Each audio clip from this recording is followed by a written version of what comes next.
আমার স্নেহের নবম এবং দশম শ্রেণীর ছাত্রছাত্রীরা, আসসালামু আলাইকুম। কেমন আছো তোমরা সবাই? আশা করি আল্লাহর অশেষ মেহেরবানিতে তোমরা সবাই ভালো আছো। আজকে তোমাদেরকে আমি ইংরেজি প্রথম পত্র একটি টপিকস পড়াবো। সেটি হলো unit 5 nature and environment, lesson 2 environmental pollution, অর্থাৎ পরিবেশ দূষণ।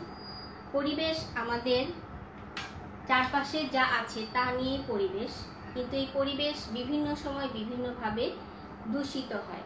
এখন এই পরিবেশ দূষণ হওয়ার কিছু কারণ আমরা এই টপিক থেকে পড়ব।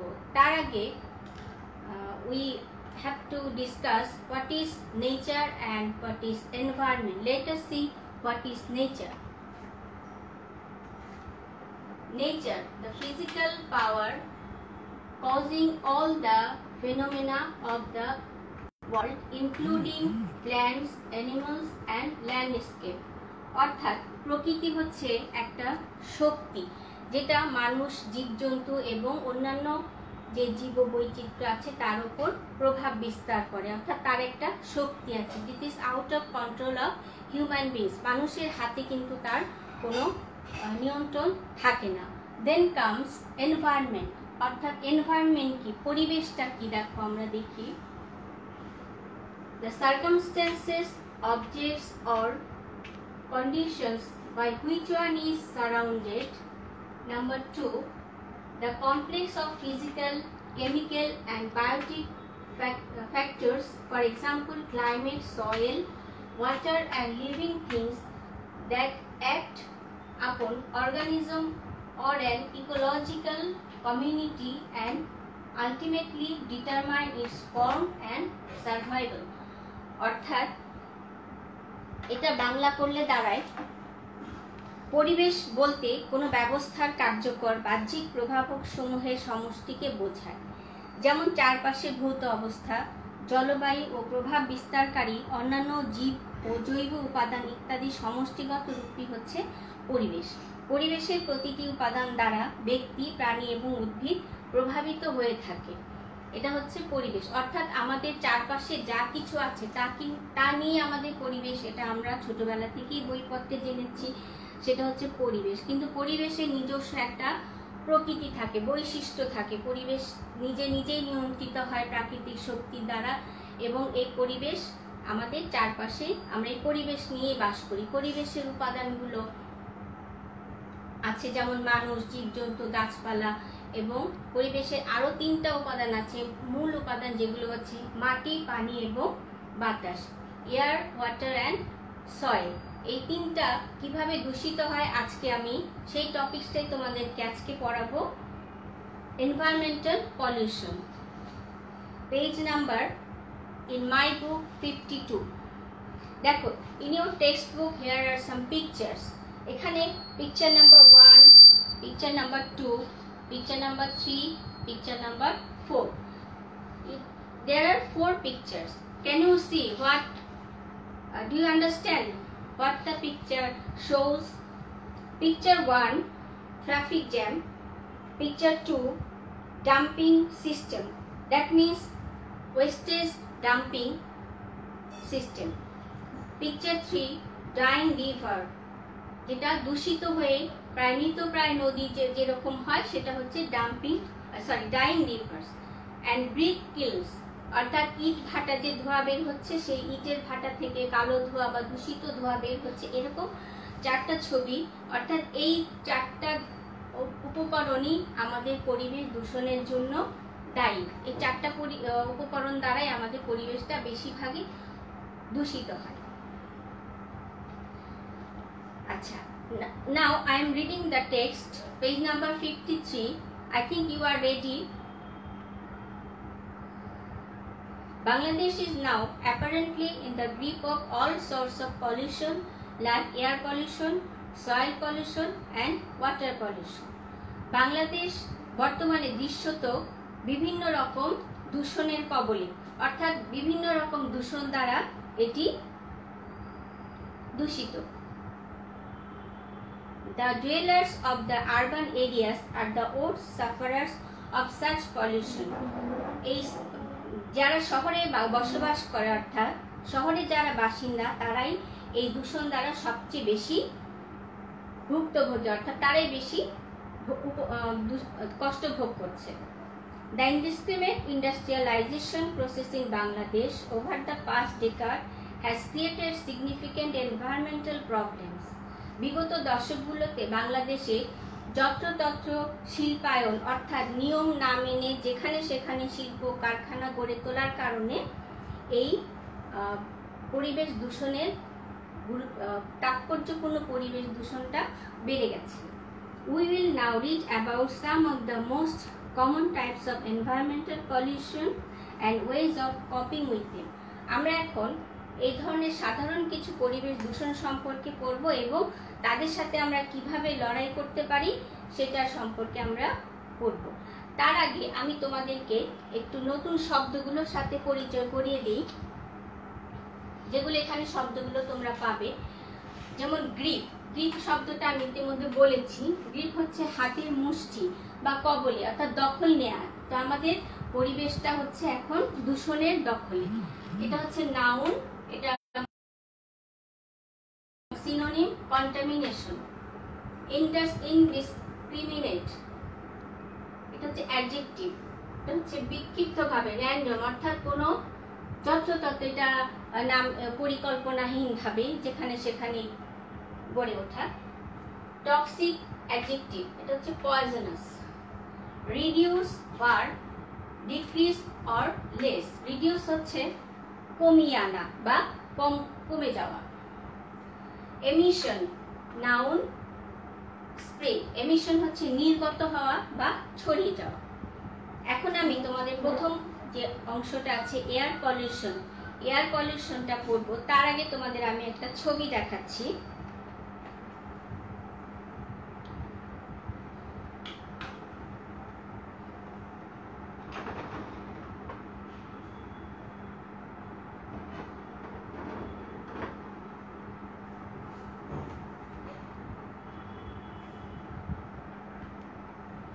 তোমরা এই ছবিটা কি বুঝতে পারছো কিনা, সম্পূর্ণ দেখা যাচ্ছে কিনা?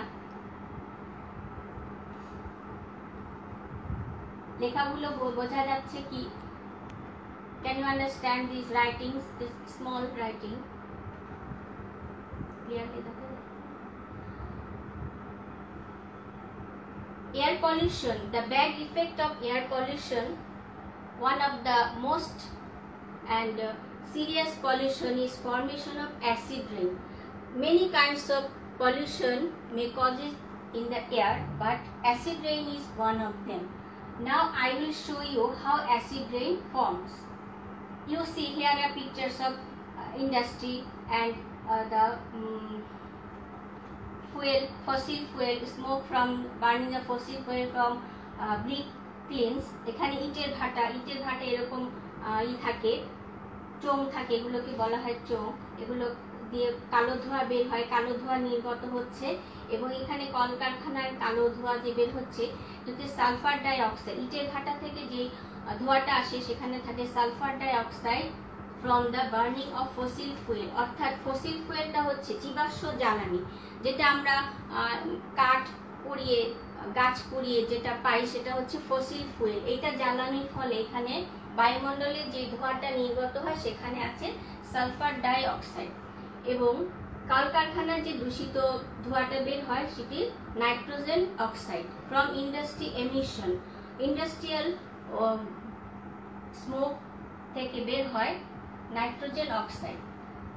এখন এটা বায়ুমণ্ডলে কি আছে, এটা হচ্ছে অ্যাটমসফিয়ার। পলিউটেড ক্লাউড, এখানে দূষিত মেঘ আছে। বাতাসে বায়ুমণ্ডলে কি থাকে, মেঘ থাকে এবং এই মেঘগুলো বিভিন্ন রকম দূষিত উপকরণ দ্বারা, যেমন গ্যাস, ধুলোবালি, এরকম বিভিন্ন রকম উপাদানে বায়ুমণ্ডলে আছে, সেগুলো দ্বারা মেঘটা কি করে দূষিত হয়ে যায় এবং এখানে এই ফর্মেশন অফ অ্যাসিড রেইনটা ঘটে। অর্থাৎ এই যে গ্যাসগুলো যে মিশছে এই পলিউটেড ক্লাউডের সাথে, এটার একটা বিক্রিয়া হয় এবং এখান থেকে অ্যাসিড রেইনটা আমাদের পৃথিবীতে এসে পড়ে, অর্থাৎ এটা আমাদের ফসল নষ্ট করছে। আরেকটা বিষয় দেখো, ভেহিকেলস এখানে আছে, গাড়ি, এখানে গাড়ি থেকে আমাদের নাইট্রোজেন অক্সাইড এমিশন হচ্ছে, অর্থাৎ নাইট্রোজেন অক্সাইড নির্গত হচ্ছে, এটাও কিন্তু বায়ুমণ্ডলকে দূষিত করছে। Different kinds of pollution pollute the environment, pollute the atmosphere and it causes acid rain. Acid রেইনটা কি ক্ষতি করছে? It damages our crops, lands and many kinds of buildings, monuments and sculpture. আমি এখন now I will read the text. Air pollution. Air pollution comes from a wide variety of sources. বায়ু দূষণ আমাদের বিভিন্ন উৎস থেকে ঘটে থাকে। In Bangladesh, poisonous exhaust from industrial plants, brick kilns, or old or poorly serviced vehicles and dust from roads and construction sites are some of the major sources of air pollution. আমাদের বাংলাদেশে industrial plants অর্থাৎ শিল্প কারখানা এবং ইটের ভাটা থেকে অথবা যে যানবাহনগুলো মেরামত করে চালানো হচ্ছে বা বহু পুরনো যানবাহন এগুলো এবং রাস্তার ধুলোবালি এবং নির্মাণ ক্ষেত্র যেটা আছে সেগুলো সবকিছু মিলে এই ইন্ডাস্ট্রিয়ালের যে পয়জনাস এক্সহস্ট অর্থাৎ বিষাক্ত বর্জ্য নিঃসরণ হয়, সেই সব কিছু মিলে আমাদের বায়ু দূষণের প্রধান উৎস হিসেবে কাজ করে, অর্থাৎ এগুলো বায়ু দূষণের প্রধান উৎস। We can minimize this type of pollution by making less use of motor vehicles and avoiding the use of vehicles older than 20 years.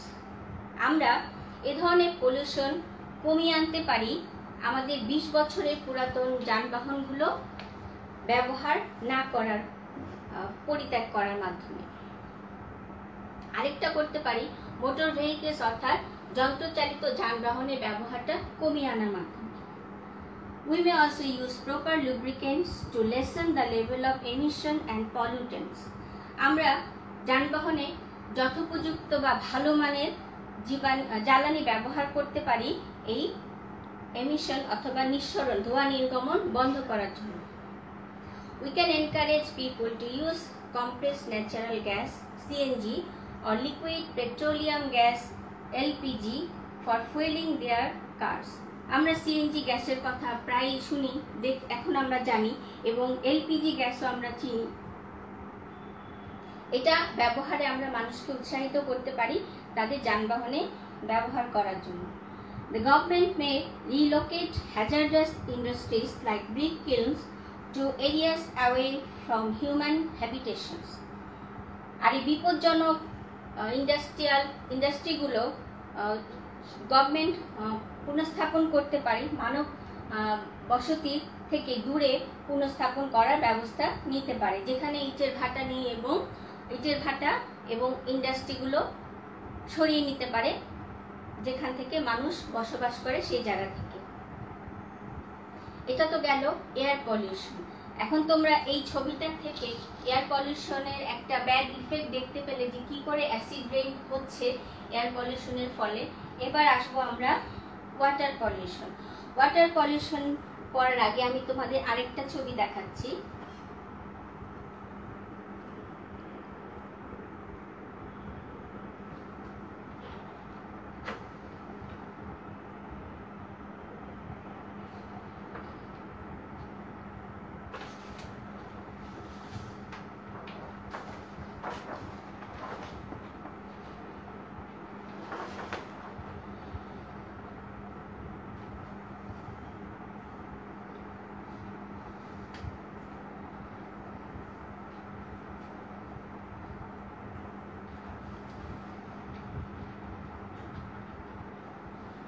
আচ্ছা, এখানে দেখো পলিউটেড এনভায়রনমেন্ট, বিপন্ন পরিবেশ। এখান থেকে কিছু ছবি দেখতে পাচ্ছ তোমরা, গাছ কেটে নিয়ে যাচ্ছে এবং এটা মরুভূমির মতো হয়ে গেছে, আমাদের মাটি ফেটে চৌচির হয়ে যাচ্ছে। বিষাক্ত কালো ধোঁয়া এবং এখানে যে নদী দূষণ, ওয়াটার পলিউশন দেখানো হচ্ছে। ছবিটা সাদা কালো, তোমরা বুঝতে পারছো কিনা? নদীর মধ্যে নানান ধরনের ময়লা আবর্জনা ফেলা হচ্ছে এবং পানিটা দূষিত হয়ে যাচ্ছে। এখানে দেখো ট্যানারির বর্জ্য নিষ্কাশন করা হচ্ছে, সেটা হচ্ছে আমাদের বুড়িগঙ্গা নদীতে সাধারণত ফেলা হতো। এরপর এখানেও সেই দূষণ দেখানো হচ্ছে, এটা হচ্ছে। আর এদিকেও ময়লা আবর্জনা, এখানে শিল্প বর্জ্যের ভাগাড়, এটা হচ্ছে তুরাগ নদী। বিভিন্ন নদীর দূষণ এখানে দেখানো হয়েছে এবং কিভাবে পানিগুলো দূষিত হচ্ছে, কি কি ইন্ডাস্ট্রিয়াল ওয়েস্টেজ, তারপরে এখানে ময়লা আবর্জনা, এগুলো বিভিন্ন কারণে পানিটা দূষিত হচ্ছে।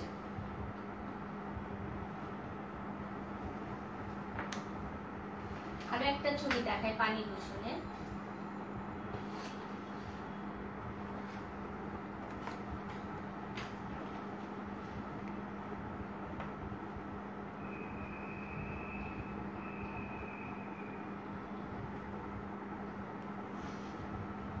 মৃত্যুর মুখে বুড়িগঙ্গা, এটা হচ্ছে কিলিং ওয়াটার, অর্থাৎ মৃতপ্রায় পানি, যে পানিটাকে মেরে ফেলছি আমরা। আমাদের প্রতিনিয়ত ময়লা আবর্জনা নিষ্কাশন হচ্ছে এই পানির ভিতরে এবং নদীটা বিষাক্ত বর্জ্যের বহমান আধার। এটা হচ্ছে এই নদীতে যে পড়ছে, এই নদীগুলো দূষণ হচ্ছে, বিভিন্ন রকম আবর্জনা ফেলা হচ্ছে। এটা আরেকটা ছবি।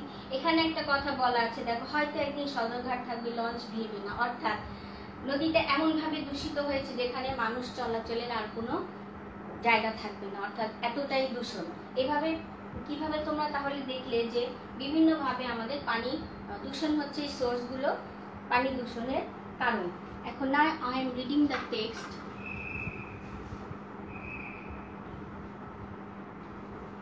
Water pollution can occur in oceans, rivers, lakes, ponds and underground reservoirs. পানি দূষণ ঘটতে পারে কোথায় কোথায়? সমুদ্র বা সাগর, নদী, লেক বা হ্রদ, পুকুর এবং আন্ডারগ্রাউন্ড রিজার্ভার, অর্থাৎ ভূগর্ভস্থ যে পানি আমরা ব্যবহার করি সেখানকার যে মজুদ আছে, অর্থাৎ মাটির নিচে যে পানি আছে সেখানে দূষণ ঘটতে পারে। As different water sources flow together, the pollution can spread easily and quickly. যেহেতু বিভিন্ন উৎস থেকে পানিগুলো একই সাথে প্রবাহিত হয়, সেই কারণে পানি দূষণ খুব সহজে এবং দ্রুত ছড়িয়ে পড়তে পারে। Causes of water pollution include, পানি দূষণের মধ্যে থাকতে পারে যে কারণগুলো, সেগুলো হচ্ছে increased sediment from soil, অর্থাৎ মাটি থেকে বা জমি থেকে প্রচুর পরিমাণে পলি কোথায় গিয়ে জমা হয়? নদীতে, পানিতে। অর্থাৎ পানিতে মিশা মানে বিভিন্ন রকম জলধারায় মিশে যাওয়া। এরোশন বা ভূমিক্ষয়। Improper waste disposal and littering, অনুপযুক্ত আবর্জনা ব্যবস্থাপনা, অর্থাৎ আমাদের দৈনন্দিন জীবনে যে সমস্ত বর্জ্য পদার্থ হয় সেগুলো যথোপযুক্ত ব্যবস্থাপনার অভাবের কারণে পানি দূষণ হয়। Leakage of soil pollution into water supplies, আমরা যারা শহরে বসবাস করি সেখানে আমাদের মাটির নিচ দিয়ে পানি সরবরাহের লাইন থাকে, সেই লাইনে কিন্তু লিকেজ থাকে, অর্থাৎ ছিদ্র থাকতে পারে, ভাঙাচোরা থাকতে পারে, সেখানে মাটি ঢুকে যায়, সেই মাটিটা ঢুকে গিয়ে পানিটা দূষণ করে ফেলে। Organic materials that decay in water supplies, অর্থাৎ মাটির পানির লাইনের ভেতরে পচনশীল কোনো বস্তু যদি যায় সেটা আস্তে আস্তে পচে গিয়ে পানিটা দূষণ করা। অর্থাৎ আমরা ঢাকা শহরে বা শহরের যারা পানি ব্যবহার করি তারা এই পানির লাইনটা মাটির নিচ থেকে আসে এবং বিভিন্ন রকম দ্রব্য সেই লাইনের ভিতর ঢুকে গেলে সেটা পানিটা দূষণ করে ফেলে। In fact polluting the land means polluting the water, প্রকৃতপক্ষে মাটি দূষণ করাটাই হচ্ছে পানি দূষণ করা, অর্থাৎ মাটিটা যদি দূষিত হয় সেটা কোনো না কোনোভাবে পানিতে যেয়ে মিশবে। Throwing away a toxic substance on the ground near a water source means it eventually reaches a body of water. মাটি অর্থাৎ পানির কাছাকাছি মাটিতে কোনো বিষাক্ত পদার্থ বা বর্জ্য নিঃসারণ করা বা জমানো, এটা প্রকৃতপক্ষেই পানিকে নষ্ট করাই হয়। As a result, the water is polluted. ফলে কি হয়? পানি দূষিত হয়। Industrial wastage must not be disposed in river or lakes. শিল্প বর্জ্যগুলো কোনোভাবেই নদী অথবা হ্রদে ফেলা উচিত নয়। We need to be more careful about disposing household wastage too. আমাদেরকে গৃহস্থালির যে আবর্জনা হয় সেগুলো যত্ন সহকারে অথবা সতর্কভাবে ফেলা উচিত। Use of pesticides means that when it rains on the lawn or garden, chemicals wash into the water bodies. যখন জমিতে কীটনাশক ব্যবহার করা হয়, জমিতে বা বাগানে যখন আমরা কীটনাশক ব্যবহার করি, তখন এটা বোঝায় যে যখন বৃষ্টি হবে তখন সেই রাসায়নিক পদার্থগুলো সেই নদীতে বা খালে বিলে সেখানে যেই মিশবে, অর্থাৎ বৃষ্টির পানির সাথে সেগুলো ধুয়ে সেই পানির সাথে যে মিশে যায়। Therefore, we must be aware of the dangers of using pesticides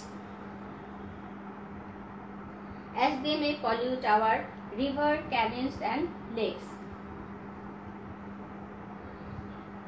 সুতরাং আমাদের অবশ্যই এইসব বিপজ্জনক কীটনাশক থেকে ব্যবহারে সতর্ক হওয়া দরকার, যেগুলো আমাদের নদী, খাল, বিল, লেক এগুলো দূষিত করতে পারে। আচ্ছা, এটা গেল ওয়াটার পলিউশন। ওয়াটার পলিউশন তোমরা দেখেছো। এবার আসি ওয়াটার পলিউশন কিন্তু সয়েলও পলিউশন করে। যেখানে সয়েল পলিউশন থেকে ওয়াটার পলিউশন হয়, এটা দুটো কিন্তু একসাথে রিলেটেড। আচ্ছা, এবার আসো সয়েল পলিউশন।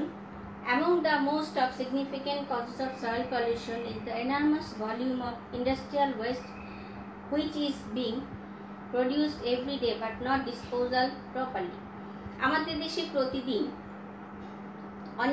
প্রচুর ইন্ডাস্ট্রিয়াল বর্জ্য হয়, অর্থাৎ শিল্প বর্জ্য হয়, কিন্তু সেগুলো সঠিকভাবে ডাম্পিংয়ের বা নিষ্কাশনের ব্যবস্থা করা হয় না। The mismanagement of household waste, particularly the polythene shopping bags, has caused serious threat to the soil and the drainage system. আমাদের গৃহস্থালির যে বর্জ্য আমরা ফেলি এবং বিশেষ করে পলিথিনের যে শপিং ব্যাগ বা কেনাকাটার যে ব্যাগ আছে সেগুলো আমরা কি করি, সেগুলো আমাদের কাছে একটা মারাত্মক হুমকি স্বরূপ হয়ে দাঁড়ায় এই ড্রেনেজ সিস্টেম অর্থাৎ পয় নিষ্কাশন ব্যবস্থার উপর এবং মাটি দূষণের একটা বড় কারণ। এটা হচ্ছে চরম অব্যবস্থাপনার কারণেই হয়ে থাকে। Another cause for soil pollution is the use of agricultural pesticides, fertilizers, etc. অন্যান্য কারণে মাটি দূষণগুলো হয় সেগুলো হচ্ছে কৃষি জমিতে কীটনাশক ব্যবহার করা এবং রাসায়নিক সার ব্যবহার করা। Sometimes fuel leakages from automobiles may get washed away by rain and seep into the nearby soil. কোনো সময় যানবাহন থেকে তেল নিঃসরণ হয়, বিভিন্ন রকম লিকেজ থাকতে পারে, সেখান থেকে তেল নিঃসরণ হয় এবং এটা বৃষ্টির পানিতে ধুয়ে গিয়ে সেই মাটির সাথে শুষে নেয়, মাটি সেটা শোষণ করে নেয়। Pesticides and fertilizers are useful for plant growth, but their overuse had led to soil pollution. কৃষি জমিতে সার এবং কীটনাশক ব্যবহার করা উদ্ভিদের বৃদ্ধির জন্য প্রয়োজন, কিন্তু সেটার যদি অতিরিক্ত ব্যবহার হয় সেটা আমাদের পরিবেশের জন্য বা মাটি দূষণের জন্য খুবই ক্ষতিকারক। Natural fertilizers and compost can be used instead of their chemical alternatives. প্রাকৃতিক সার এবং জৈব সার এই উদ্ভিদের বৃদ্ধির জন্য আমরা জমিতে ব্যবহার করতে পারি রাসায়নিক সারের পরিবর্তে। Recycling is another way to reduce and control soil pollution.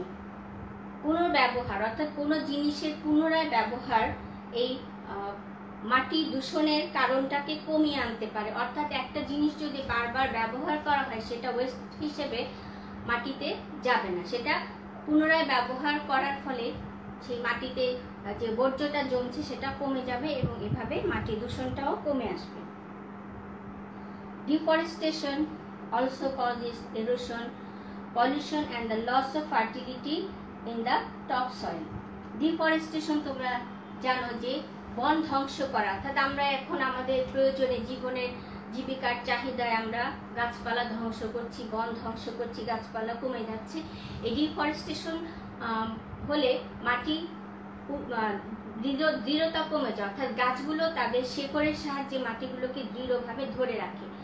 আর যখন গাছগুলোকে কেটে ফেলা হচ্ছে, মাটি কিন্তু আঁকড়ে ধরার কোনো বস্তু পাচ্ছে না, যার ফলে সেটা মাটিটা আলগা হয়ে যাচ্ছে এবং এটা অল্পতেই ভূমিক্ষয়ের কারণ হয়ে যাচ্ছে। এবং আরো এটা জমির উর্বরা শক্তি, অর্থাৎ জমির উপরভাগের উর্বরতা শক্তিটাও কমিয়ে ফেলছে। Planting trees and reforestation help prevent soil erosion and pollution. Planting trees and reforestation অর্থাৎ পুনরায় বৃক্ষরোপণ এবং পুনরায় বনায়ন হেল্প প্রিভেন্ট সয়েল অর্থাৎ মাটি ক্ষয় এবং দূষণমুক্ত করার জন্য আমাদের সাহায্য করতে পারে। আমি একটা প্ল্যান্টিং বা বনায়নের একটা ছবি তোমাদের দেখাচ্ছি।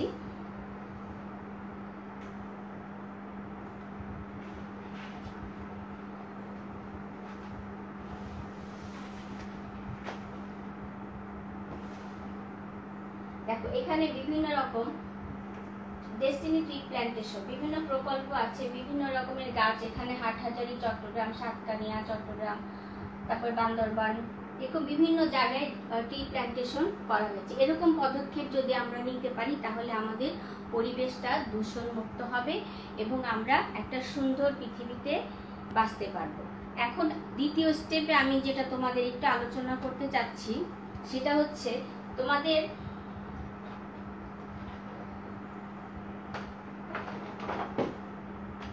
এই চ্যাপ্টার থেকে তোমাদের একটা প্যারাগ্রাফ লিখতে আসে এনভায়রনমেন্টাল পলিউশন। এই এনভায়রনমেন্টাল পলিউশনের বিষয়গুলো আমি আজকে আলোচনা করলাম, আশা করি তোমরা প্যারাগ্রাফটা লিখতে পারবে। এখন আমরা এনভায়রনমেন্টাল পলিউশনের একটু সংজ্ঞাটা দেখে নেই। When the environment is contaminated by different things and the purity is destroyed, then it is called environmental pollution. অর্থাৎ পরিবেশটা আমাদের যখন বিভিন্ন রকম উপাদান বা উপকরণ দ্বারা দূষিত হয় সেটাই হচ্ছে, আর পরিবেশের যখন কোনো পিউরিটি থাকে না তখনই পরিবেশ দূষণ হয়। তো you have noticed from today's lesson that how environment can be polluted. আজকে তোমরা দেখলে যে কিভাবে পরিবেশ দূষণ হচ্ছে, বিভিন্ন কারণ আমি আজকে আলোচনা করলাম। I think you can write the paragraph, and before writing paragraph you have to maintain some important aspects.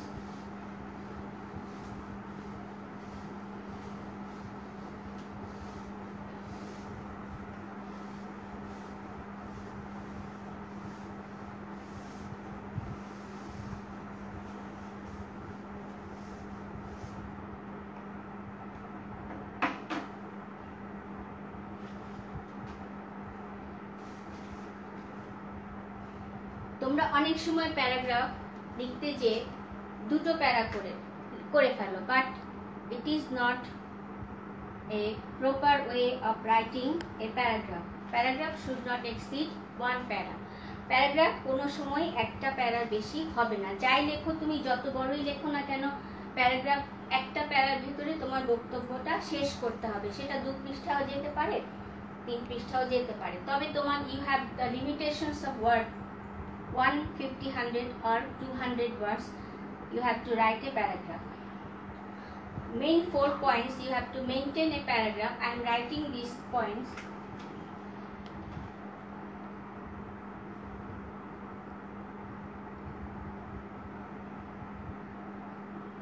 Topic sentence, that you must mention a title of the paragraph. তোমরা যে প্যারাগ্রাফটা লিখবে সেটা অবশ্যই একটা টাইটেল থাকবে, তার নাম থাকবে, তোমরা কি বিষয়ে প্যারাগ্রাফটা লিখছো।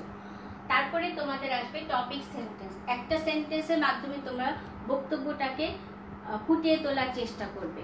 দেন কামস সাপোর্টিং আইডিয়া।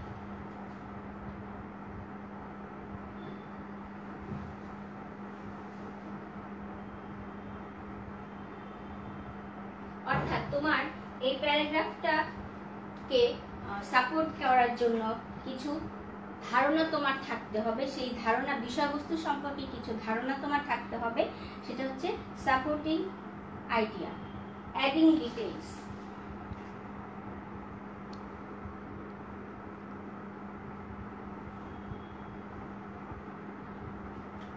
এবার তুমি প্যারাগ্রাফের বিস্তারিত বিবরণ দিবে। যেমন আমি এখানে তোমাদের পরিবেশ দূষণ সম্পর্কে 3 ধরনের দূষণের কথা পড়িয়েছি। যদি তোমরা এনভায়রনমেন্টাল পলিউশন লিখতে যাও তখন তোমাদের এই 3টা দূষণই লিখতে হবে, কারণ main elements of nature are air, water and soil.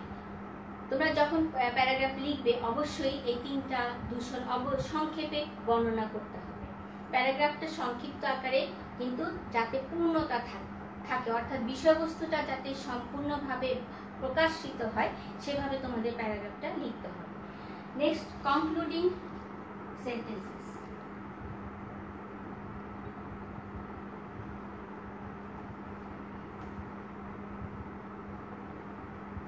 অর্থাৎ উপসংহার। আমরা রচনা কম্পোজিশনে উপসংহার দেই, কিন্তু এখানে উপসংহার তো মেনশন করে লেখা যাবে না, কিন্তু এমন কিছু বাক্য তোমাদের থাকতে হবে যে প্যারাগ্রাফটা যে তুমি সম্পূর্ণ করেছো, সম্পূর্ণভাবে প্রকাশিত হয়েছে তোমার মনের ভাবটা, সেইটাই তোমার এই কনক্লুডিং সেন্টেন্সের মাধ্যমে প্রকাশিত হতে হবে। অর্থাৎ এই 4টা পয়েন্টস তোমাকে মেনটেন করে you have to write a paragraph. অবশ্যই তোমরা কিন্তু প্যারাগ্রাফের নামটা দিবে, প্যারাগ্রাফের নাম না দিলে কি বিষয়ে প্যারাগ্রাফ লিখছো সেটা করা যাবে না। আর সামনে তোমাদের পরীক্ষা আছে, পরীক্ষাটা অবশ্যই তোমরা ভালোভাবে দিবে। তবে আমি কিছু টপিকস তোমাদেরকে বলছি যেগুলো তোমরা পরীক্ষার খাতায় সচরাচরই ভুল করো, যেটা ক্লাসে হয়তো আমি অনেক সময় বলি। এখন যেহেতু করোনা সিচুয়েশনে ক্লাসে যেতে পারছো না, কিছু ছোটখাটো ভুল তোমাদের পরীক্ষার খাতাটাকে নষ্ট করে দেয়। যেমন ধরো তোমরা খাতায় মার্জিন করো না, এই মার্জিনটা কিন্তু খুবই গুরুত্বপূর্ণ, এখানে মার্জিনটা কিন্তু অবশ্যই থাকতে হবে।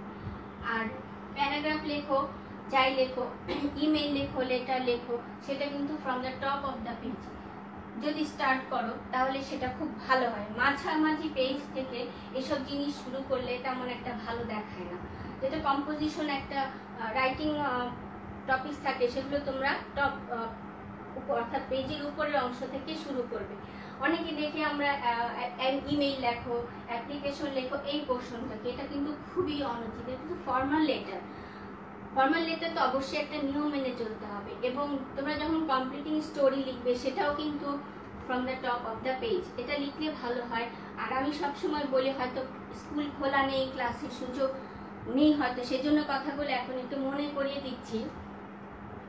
কমপ্লিটিং স্টোরি যখন লিখবে তখন অবশ্যই গল্পের একটা নাম দিবে, টাইটেল দিবে, এবং যেটা প্রত্যেকটা গল্পে কিন্তু একটা মরাল লেসন থাকে। এটা আমি সবসময় বলি, you have to write the moral lesson, you try to write the moral lesson of the story. অর্থাৎ এই গল্পটার থেকে তোমরা কি শিখলে সেরকম একটা শিক্ষামূলক সেন্টেন্স থাকলে সবচেয়ে ভালো হয়।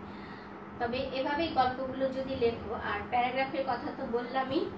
আর ডায়লগ লিখতে গিয়ে অনেক সময় তোমরা, যেমন এখানে 2 জন স্পিকার থাকে, এখানে একটা এরকম অর্থাৎ একটা সীমানা দেওয়া থাকে। যখন সেন্টেন্সগুলো লিখবে, সেন্টেন্সগুলো এখানে এটার ভেতরতেই থাকবে, এই দিকটা যাতে না আসে, তাহলে একটা সৌন্দর্যটা বিঘ্ন ঘটে। অর্থাৎ ডায়লগ লেখার সময় তোমরা এই সেন্টেন্সগুলো একজন স্পিকারের কথাগুলো লিখবে, দ্বিতীয় স্পিকারের কথাগুলো এই বাউন্ডারির ভেতরেই যাতে থাকে, বাইরে যাতে না আসে, এই বিষয়গুলো তোমরা অবশ্যই লিখবে। আর পরীক্ষার খাতার নাম, রোল, শ্রেণী, শাখা, এগুলো তো বিষয়, এগুলো অবশ্যই দিবা শাখা, প্রভাতী শাখা, এগুলো মেনটেন করবে, না হলে পরীক্ষা যারা খাতা দেখেন পরীক্ষকদের, তাদের অনেক সমস্যা করতে হয়। তো আজকে তোমাদের আমি যা পড়ালাম আশা করি তোমরা খুব ভালোভাবে সেটা বুঝতে পেরেছো। যদি এটা খুব জটিল একটা বিষয়, কারণ পরিবেশ তো আমাদের আমরা দেখতে পাই না, কিন্তু অনুভব করতে পারি তার শক্তিটা কি। আমাদের চারপাশে যা কিছু আছে সেটা তো আমাদের পরিবেশের অন্তর্ভুক্ত, কিন্তু পরিবেশের একটা শক্তি আছে, প্রকৃতির একটা শক্তি আছে, সেই শক্তি আমাদের উপর প্রভাব বিস্তার করে, যেটার উপর আমাদের কোনো হাত থাকে না। কিন্তু আমাদের পরিবেশকে আমাদের ভালো রাখতে হবে, সুন্দর রাখতে হবে, তাহলে আমরা সুস্থভাবে বেঁচে থাকতে পারবো। আমাদের পৃথিবীটাও দীর্ঘদিন স্থায়ী হবে। যদি পৃথিবী না থাকে তাহলে আমরা বেঁচে থাকতে পারবো না। এখন এই করোনার সিচুয়েশনে তোমরা প্রয়োজন ছাড়া ঘরের বাইরে যাবে না, বাড়িতেই থাকবে এবং নিরাপদে থাকবে আর খুব ভালো করে মনোযোগ দিয়ে লেখাপড়া করবে। তো আজকে তোমাদের এ পর্যন্তই। আল্লাহ হাফেজ, আসসালামু আলাইকুম। আবার হয়তো পরবর্তী ক্লাসে দেখা হবে। সে পর্যন্ত সবাই সুস্থ থেকো, ভালো থেকো এবং ক্লাসটি তোমাদের বন্ধুদের সাথে শেয়ার করো। এই ক্লাসটি আজকে বিষয়টি যে আমি পড়ালাম এটি শুধু নবম দশম শ্রেণীর জন্য না, এটা একাদশ দ্বাদশ শ্রেণীর জন্য কাজে লাগবে। কারণ অনেক কিছু বিষয় আমি দেখিয়েছি যেটা এই প্যারাগ্রাফটা এনভায়রনমেন্টাল পলিউশন লিখতে গেলে তোমাদের হরহামেশাই লিখতে আসে এটা পরীক্ষার সময়। যেমন যেখানে যাও, যে পরীক্ষায় যাও সেটার সময় তোমাদের লিখতে আসে এই বিষয়টা। তো সবাই ভালো থেকো, আল্লাহ হাফেজ।